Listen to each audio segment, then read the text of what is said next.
Welcome in to another new podcast from the Association for Materials Protection and Performance. My name is Ben Dubose, news editor with the AMP Publications team. Today I'm joined by Andy Shingledecker, the area manager of Campos EPC. Andy, good morning. Thanks for taking the time. How are you? Good morning. Doing well. Thank you. It's a pleasure to be here. Absolutely. We're thrilled to have you. And I think a good place to start, if you could, just tell our audience a little bit about yourself, your involvement with Campos, what you do on a day-to-day basis, and also what it is that you're doing with AMP these days as well. Okay. I the Cliff Notes version, I've spent 25 years as a welder, a foreman, assistant superintendent, from the construction side of things. On the inspection and engineering side, I've been a construction coordinator, construction manager, project manager for various entities, midstream and engineering. I got involved with AMP 2 years prior to the merger that created them. Been involved with AWS, Welding Society, a little bit longer because that's the majority of my background. AMP was very embracing of me wanting to get involved and do more things and kind of learn new stuff.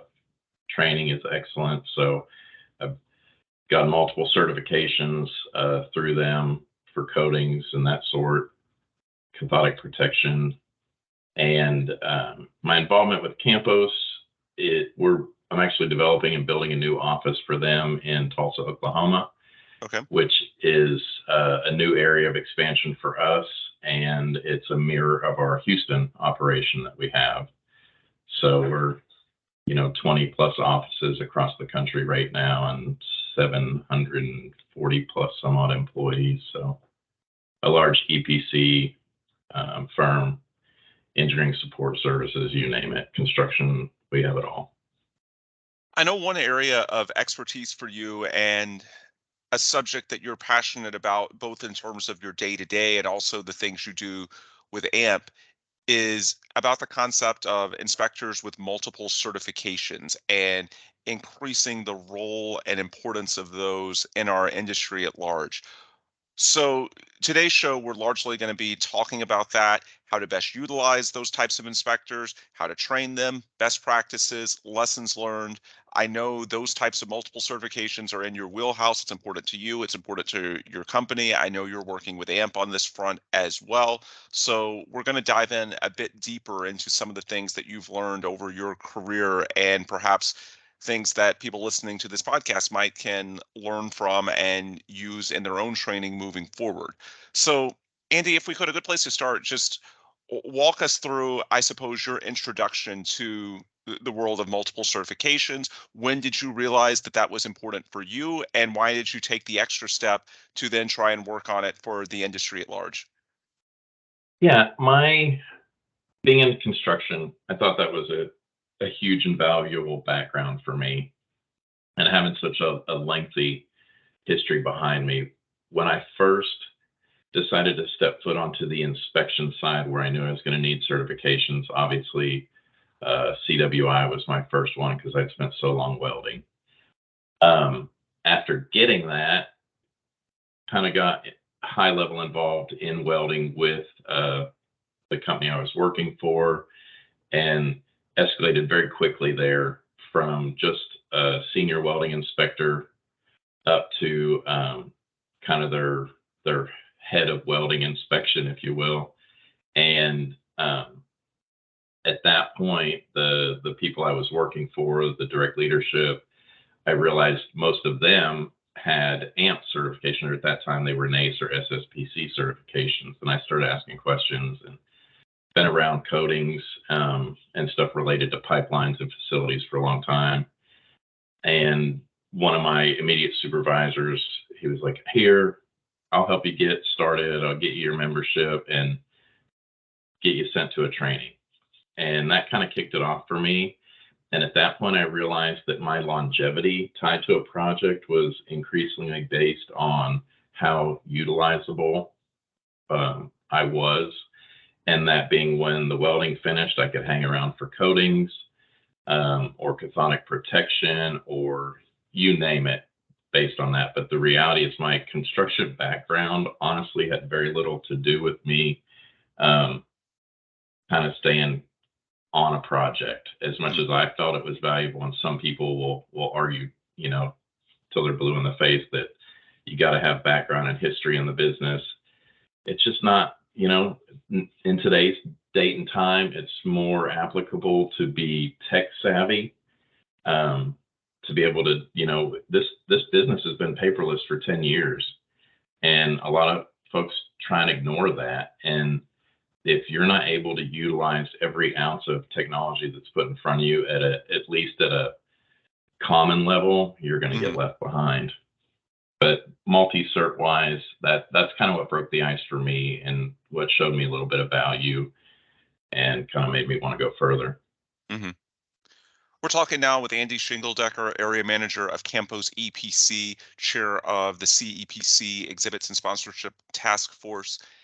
Andy, to dive deeper into these multi-cert inspectors, I think a good introductory question when it comes to inspection processes that are used these days in the field, be it for coatings or whatever form of corrosion control, how can these multi-cert inspectors be best utilized? The thing with multi-cert inspectors is it depends on your project, right? And to not venture too far down that rabbit hole, a multi-cert inspector is always going to be a little more valuable than a single cert. We're going to have to swap people in and out, and move things around. If you have an individual, a person that is well versed in multiple disciplines across that project, be it for coatings, uh, CP, you name kind of the certification, that just adds inherent value. One, you keep the same faces, the same reporting practices, all those things stay in line, and there's a level of continuity Hmm. that's usually undervalued in our construction world, where when you can maintain a quality of continuity, it's game changing for your project, and it's game changing for your project manager, be it from the owner side or the contractor side who's trying to run that there's a level of just, I don't have to worry about that because I know I've got quality personnel that can cover multiple things. And to say that, one of the things I always get feedback on from different folks is that, well, I've got two certs, I want two paychecks, right? And they always Hmm. make that argument that I should be getting paid for both of those. And the reality is you're not doing both actions at once. You're usually only looking at one thing at a time. What this does is it keeps that paycheck coming longer because you stay on project longer, because you are more able to be easierly utilized, if that's a word, Hmm. kind of across that start to finish. And that's where the value comes in. I wish people had a less myopic view of themselves and the project as a whole, and kind of step back and looked at it from like a 30,000 foot view. And if they would realize at that point the value of they themselves taking an interest in personal betterment and advancement, and then looking at what that does for their career, I can tell you short to long that that was a kind of defining moment for me in the reality of, I have an engineering degree. I am not Hmm. a PE. I've never practiced it. It's just I did it to placate my parents, right? Yeah. And I've been a tradesman.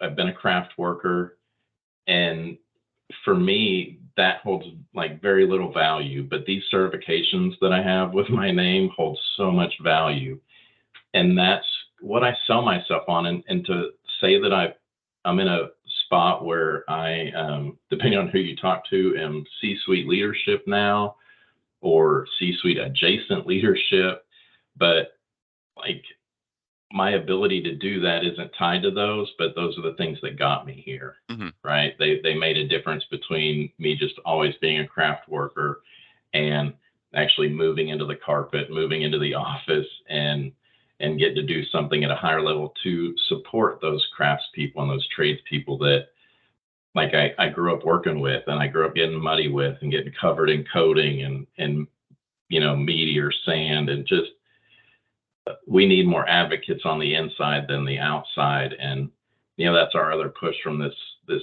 CEPC task force, is to get that contractor involvement, to get the boots on the ground people to show up and get their voices heard and get engaged and get involved. And again, it full circle back to, we do that through certifications, qualifications, training.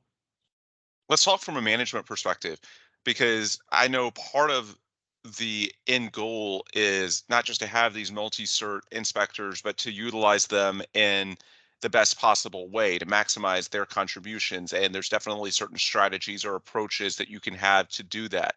What are some of the ways that you can optimize or streamline the workflow to boost the overall accuracy, efficiency?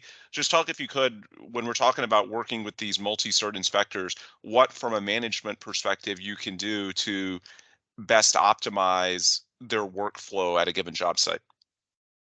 Organization's critical.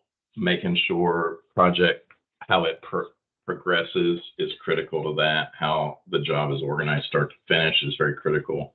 And like, I'm huge on soft skills. If anybody follows me, they know, like, that's my big thing on LinkedIn and stuff, is that I push leadership and soft skills. And one of the things is that, like we talked about, the continuity, you have to build a cohesive team that supports each other and has the ability to pick up shortfalls. And that one of the things I've had early on in that part of work, truly in both sides of my work, was that I've always been able to surround myself with really great teams, high quality professionals, that it wasn't, you never got a "that's not my job." You always got a "hey, I got that," or "I'll cover that." And it was people with similar but different skill sets that could jump in and kind of augment what was going on, because we all know in this world,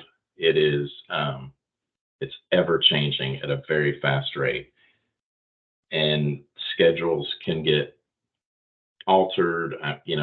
Production can get altered. So many things are up for grabs, and we're still dealing with supply chain issues. That if you don't, one, pick your multi-certs correctly and make sure you're getting the right certifications for that job. Ultimately, it doesn't always need to be a set couple of certs, right? The API offers a whole range of certs as well for 510, 570, 653 above ground tanks, vessels, and that sort of stuff. All those things lay into that, right? And I think that's the deal, is one, you have to be knowledgeable about what is going to be required on your job, which one means participating in or advocating for a pre-job meeting, knowing how to read and go through your specs from your owner, from the different manufacturers, to make sure that you're putting the right qualified individual in that place too. So, like, there's so many kind of minute aspects to it that make it just a huge difference in building that team. And dare I say that if you have the right individual with the right attitude, the tech side of this, the training side of this, is the easy part. What are some of the common challenges or obstacles that people who are not multi-certified inspectors face when they're out in the field? Just walk us through some of your, I don't want to say failure stories, because that sounds harsh, Yeah, although that is accurate in some cases. But just talk, if you could, 100%. about the challenges and the obstacles at play. Yeah, I think it's a lack of understanding, right? And you're exactly 100% right on failure stories. My first exposure, I was still welding. I think I was a welder foreman at the time. I was filling in for one of my guys, and I never met this guy. I had been out on the right of way a lot, but he comes up and he's like, "Hey, you guys, you have to fix these welds back here." And I was like, "Yeah, let me go with you. I'll take a look." And I start looking at them. They're already coated with FBE, and I'm like, I don't get what you're talking about. And he's like, well, all this. And then he starts pointing at different stuff. And I'm like, are you a CWI? He's like, no, I'm the NACE inspector. And I was like, Mm. oh, well, that's great. Two things. This weld's already been x-rayed, and that group has said, this is okay, this is acceptable. And it's already been visually inspected by the guy that gets paid to visually inspect the weld as a CWI, and he said it was acceptable. And you're the coding guy, and that's great, but I don't care what you think, right? And it was a bad attitude for me to have at that point, but that's one of the things you run into, and it goes vice versa, that, you'll get welding guys or tank guys that start nitpicking and coding, and they don't really know what they're looking at. For me, those are the things that kind of tie into that of you need to be aware of the other trades that you're going to be around and how to work together and how to build like a solid relationship and trust each other to push towards the right end, to get to that attainable goal. And that's the reality. You're going to be out there with tank inspectors, and you're both going to need to be in the same place. And there's lighting requirements for coating inspection and all those things that a lot of people don't know about, right? And if you're dealing with a contractor or another group that like it's acceptable for them to work inside a tank with no light, and you get in there and go, well, this is the spec says you have to have this much light to do what I have to do. It says you have to have this much light to be doing what you have to do. And like they may or may not argue with you, but the reality is and I say ignorance as a polite term, they just don't know. And so there's a lot of education that goes on a day-to-day basis, and that's where I find myself getting excited and trying to get people to understand all facets of what we do and the alignment of other industries, other services to this. I know at a I high hope. level, we talked earlier about the importance of understanding this from a management perspective, but in the very short term, when a project manager encounters some of those issues, how can they overcome those challenges? Again, I think in the long run, it's pretty clear in terms of prioritizing what the strategy can be and so on and so forth. But when you're in one of those, I suppose, failure lessons, as we were saying, how can you potentially overcome that in the short term? Just explain some of the lessons that you learned about sort of getting over that hump in the field. Yeah, listening is paramount, right? And you have to listen to understand, not to respond in those situations, because you're trying to, um, there's a difference between empathy and compassion. And I used to Hmm. think I was very empathetic, and I had somebody go, "You're not empathetic at all. What you are is compassionate." And I was like, okay. Um, and that's one of those things where somebody that's empathetic is trying to get under the boulder with you and feel Mm. the pain, right? Somebody who's compassionate is trying to get the boulder off of you. And that's the role you need to be in that situation is listen to what they're bringing to you, whatever that problem is or the lesson that they're learning in that moment or that the whole site is going to learn in that moment. And by default, and I say this is the great thing about these certifications and training across the board is that they don't teach you to memorize anything. What they do is they teach you how to search for it and find it. And that's your next step, right? Is you take in all the information and you start kind of going through the RCA or the root cause analysis of Hmm. how did we get here?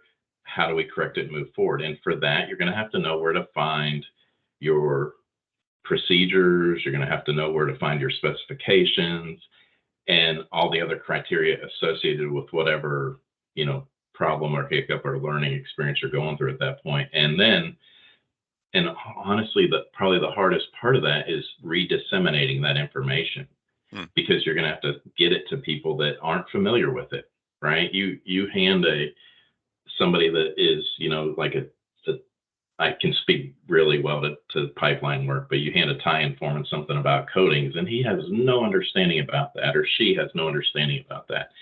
Then you go, okay, this is what this boils down to, right? Like we can't have this level of humidity. We have to do these things to control our environment. or whatever it may or may not be. And it's just that we all work so closely together and are so closely aligned, and we see those other crafts and trades doing their job all day, and we just don't always pay attention to all the nuance of it. And like, I get so frustrated when people call coatings paint. I'm like, paint is a coating, but coatings aren't paint.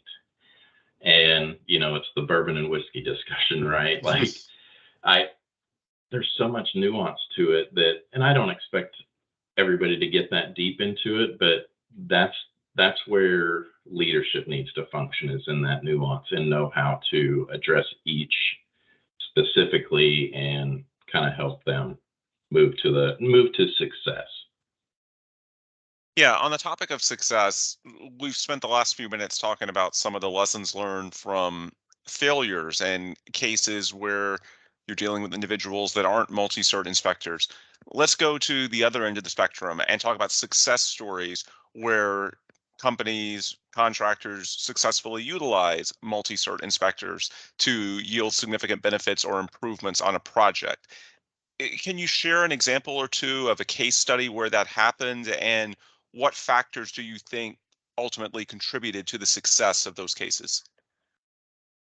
Yeah, on um man, in the and I hate that it's all I know, is the reality of it. But in a pipeline world, that is the fastest place to show like a utilization benefit of having a multi-cert, Hmm. multi-craft inspector, where um, the person that is, you know, if we look at me specifically, right? If I throw myself into the scenario that I am going through with welding and inspecting the welds as they go through, that crew finishes up, I go back and start following coding through on those welds. And then as we're burying the line, I'm going through inspecting the CP at the same time that the contractor's setting up. So the reality is, I've seen so much of that repetitively through that line, and have a even if it's a high level understanding of each step and kind of what's involved, the efficiency of that process is crazy. That the continuity of the reporting is great, and then you just it's hard to like put into specifics, I guess, for me, but that individual following start to finish multiple times through, the reality is sometimes they're going to catch something that they didn't catch the first time through. And we were doing a small project in the mountains on small diameter pipe. We built a little bypass for this mine to stay open, and we got everything put together. Everything had been inspected, and then we were coming through to coat stuff, and it was all temporary. But we realized that we had used the wrong fittings on that temporary line, and so we had to, cut a bunch of stuff out. And the reality is, like, two inspectors had looked at all that stuff, right? And the tradespeople had looked at it, and everybody missed the exact same thing. And the thing for me with inspection, kind of how I describe it's described to me this way, is it's like layers of Swiss cheese. Each slice has different holes in it, and there are times when you can stack Swiss cheese up and you can get one hole to line up all the way through it. But inspection is designed to eliminate those holes the further you go. So the more layers you put in there, the less chance you can get all the way through with an Hmm. error or a mistake. And that's kind of visually, ethereally, how I look at that scenario. That, man, how crazy is it that that made it all the way through? And then on the backside of, how do we adjust this moving forward to keep that from happening again? Because the reality is, the process wasn't that flawed. It was just kind of everybody kind of had an off day once, right? And you Yep. still end up there. And it's hard to do lessons learned when you can, like, as many times as you can analyze it, you still come up with the same deal. Like, this was just bad luck. We're winding down now with Andy Shingledecker, area manager of Campos EPC. Generally speaking, to someone listening that may be interested in becoming multi-certified themselves, what advice would you give them? What are the criteria that they should keep in mind as they go about through this process, and what are some of the steps that they can take to potentially ensure that they're successful? I just general advice I would give it, and this was given to me by a dear old friend of my uncle got me into pipelining. That was his lifelong profession. Hmm. Um, and he would always ask people what the best day to plant a pecan tree was. And, people struggle for an answer. And his response is yesterday. Yesterday was the best day to do it. Don't wait till tomorrow. Do it as soon as you can. And I say that in relation to getting a certification, getting two or three or four certifications, that it is critical that you do it soon. And the sooner you do it, the sooner you start adding experience behind it, which is what really matters in this world. And don't think that having multiple certs is going to automatically get you jobs, because it's hard to tell what come first, the chicken or the egg. But as you Hmm. start applying to inspection companies, dare I say it is nepotism based, but you are going to have to make a friend somewhere that's willing to kind of put their head on the line for you and go, this is a good person. They know what they're doing. They have good reports. I've seen their work before, because the reality is that's how the majority of this world was built in that area. And, experience does matter. Certifications do matter, but none of it matters if there's nothing behind it. And that's the other common question I get asked is, well, how do I get experience if nobody will hire me? Right. And I don't know what to ever tell somebody for that, right? I go, well, you'll be able to get a job somewhere. And I think the reality is maybe your expectations don't align with where they should, in terms of whether it's financial or, any other thing that you're looking for working close to home. Excuse me. But I think then in the big picture of this stuff, yes, you should get certified. Yes, you should get more than one. And I would pick them based on your background and history. I would pick them based on who and what and where you want to see yourself and projects you want to get involved in.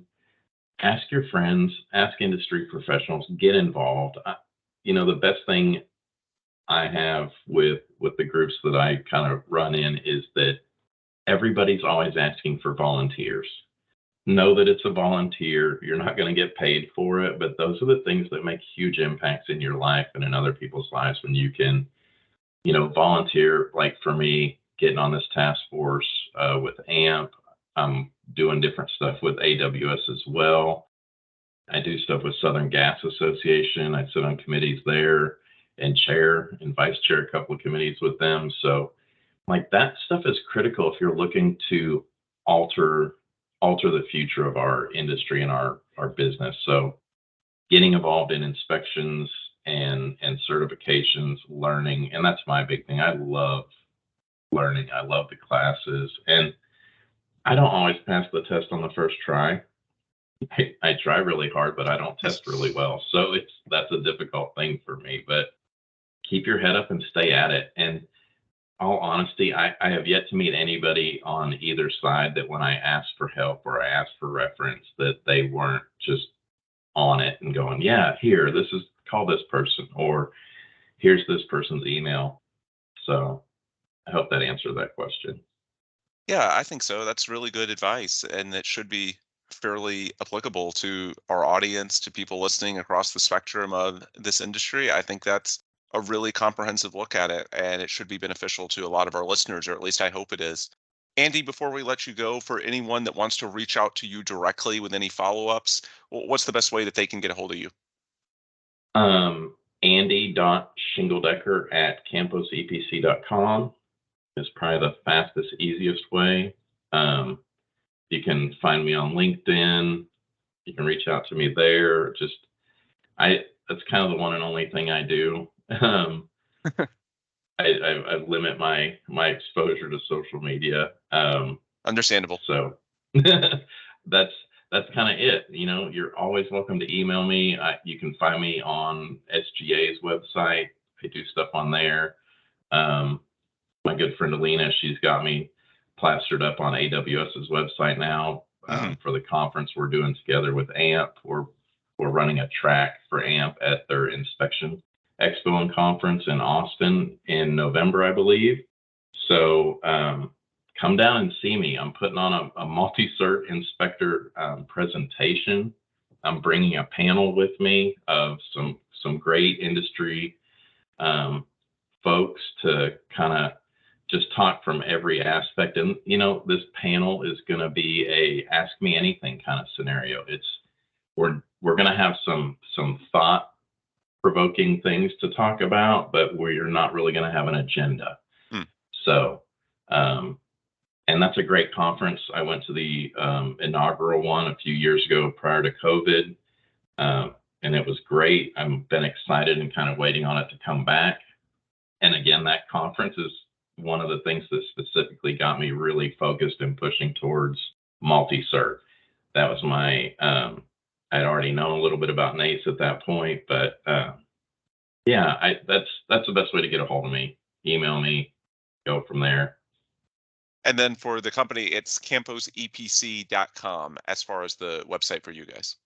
Yes, I'm pretty sure that one still works. I think we're such a monstrosity. And I say that in the nicest way. We're a very large company. We have multiple entities. Yeah. And I think they have a camposcompanies.com website now. Okay. So either one still works. I know they told us at our director's call that they had no plans of making one not go live. But yeah, so either way, I think you'll get to our company website and you can see the breadth and width of everything we touch, not just oil and gas. We're power delivery, energy supply, renewables, you name it. And it's all stuff we love. It's all stuff we value and kind of champion for in that world. So yay, natural gas champions.